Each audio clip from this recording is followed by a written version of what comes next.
Okay, we're going to continue looking at the Age of Jackson, and we're going to talk today about the Indian Removal Act, Worcester versus Georgia, and the Trail of Tears, which is probably one of the things that Andrew Jackson's most famous for still today is the Indian Removal Act and the Trail of Tears.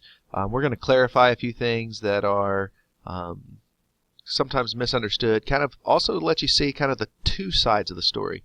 We always hear one particular side, but there is another side to that story.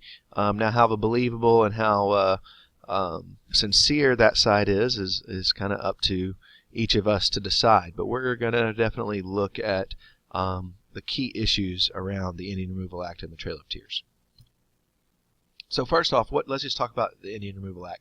So many, and kind of what was going on. So there's many Indian nations that lived in the Southeast. You can see the list here: the Creek, the Choctaw, Chickasaw, Cherokee, and the Seminole. So they were talking around Florida, Georgia, Alabama, Mississippi, all this territory, Tennessee, that live in this area. And much of this land was very valuable for cotton farmers, and in some cases, in some particular locations, there's even some gold has been found, and just in general, Americans have continued. The population continues to grow, and so land is valuable.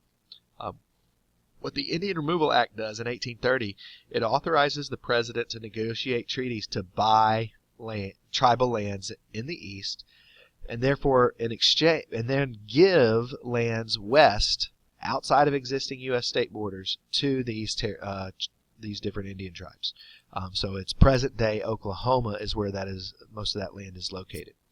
So the basic idea here, the land that they would give them is not land that Americans are quickly moving on to. And so there's going to be a less conflict. That's kind of the basic idea. We'll look a little more detailed here in just a second.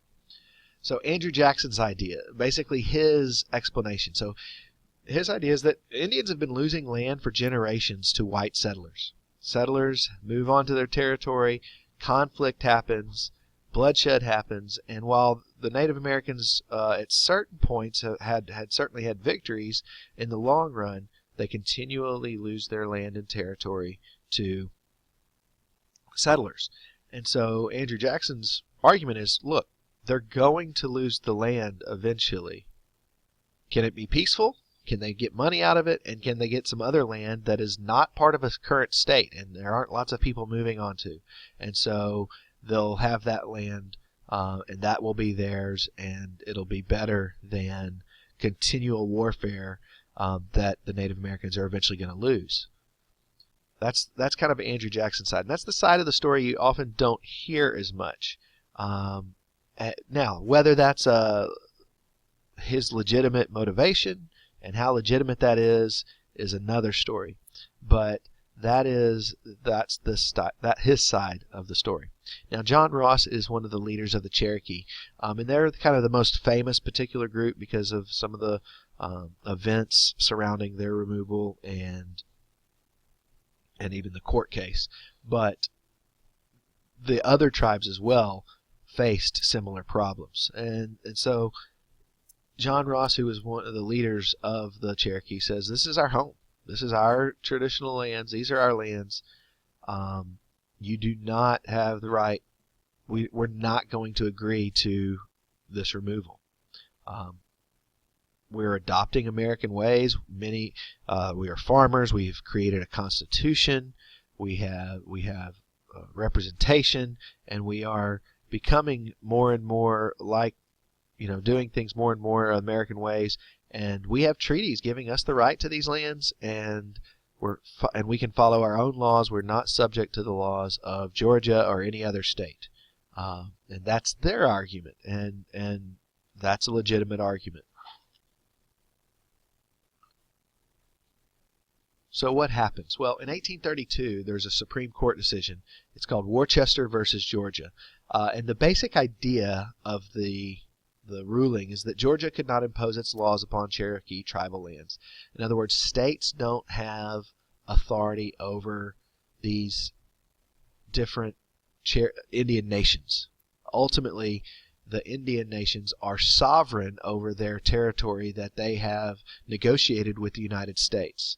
The U.S. has a certain amount of authority. The U.S. government may have a certain amount of authority, but state governments do not have it. And what has happened is Georgia has started passing laws about what can happen within Cherokee lands. In particular, they're concerned about missionaries, and that's where the name Worchester comes from. Worchester was a missionary that has moved to the Cherokee and is helping them in many ways. But one of the ways is he's giving them legal advice as to how to best handle the problems they're having with Georgia. And so Georgia makes it illegal for white people to go into Cherokee tribal lands without permission from the state. And eventually they end up arresting Worcester and other missionaries as well that stayed in Cherokee lands without permission from the state. The state wouldn't give them permission. They knew that. And so Worcester basically sues, saying, you can't do this. They've welcomed me here, and I can stay here. What is often said is about Andrew Jackson is that he makes this statement: John Marshall has made his decision. Now let him enforce it. John Marshall being the Chief Justice of the Supreme Court that wrote the opinion that Georgia couldn't impose its laws on Cherokee lands. Well, most likely that's actually not something Andrew Jackson said. The evidence is not really there. The historical evidence isn't really there, even though it's been repeated time and time again. Now his sentiment may have been similar to that. But it's a little more nuanced than that. So he's famous for that. Sometimes this kind of quote is seen in a lot of different ways and places, but there's really very little historical evidence that is exactly what he said. So Worcester versus Georgia, in one way, is helpful to the Native Americans in the future. It gives them, it acknowledges their rights, but at this particular time it does not prove helpful because the federal government does not do much to help make sure Georgia follows this Supreme Court decision. So one of the things is Andrew Jackson is kind of blamed for the Trail of Tears, and he certainly was in many ways responsible for it. It was his policies that put this into place. But what's not ever mentioned is that his vice president, who then becomes president after Andrew Jackson serves 2 terms, is actually the one that was president during the forced removal of the Cherokee. So in 1838, Martin Van Buren's president. The Cherokees are forced to move westward. So a few Cherokee have signed a treaty agreeing to move westward. Well, the rest of the Cherokee say, no, we did not agree to that. Those particular people you signed that treaty with were not our leaders. They did not have the authority or the right to sign that treaty for the whole of the nation. And so the United States doesn't acknowledge that. They say, no, we've got your agreement. You've signed the treaty. You're going to move. Well, some do, but then others are like, no, we're not going to move. We didn't agree to this. The Indian Removal Act says we have to agree to it. We haven't agreed to it. Well, Martin Van Buren sends troops to force them to move westward based on the treaty that was signed by some of the leaders. Well, this forced removal is devastating to the Cherokee population.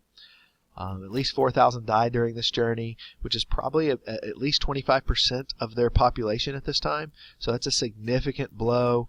Partly they simply weren't prepared for this kind of move because they wanted to not move, and so they hadn't made all the preparations necessary. Then the weather was bad, and the age of many of the people was many of the elderly, and then also very young, and so it was just a very difficult and awful journey with many dying, and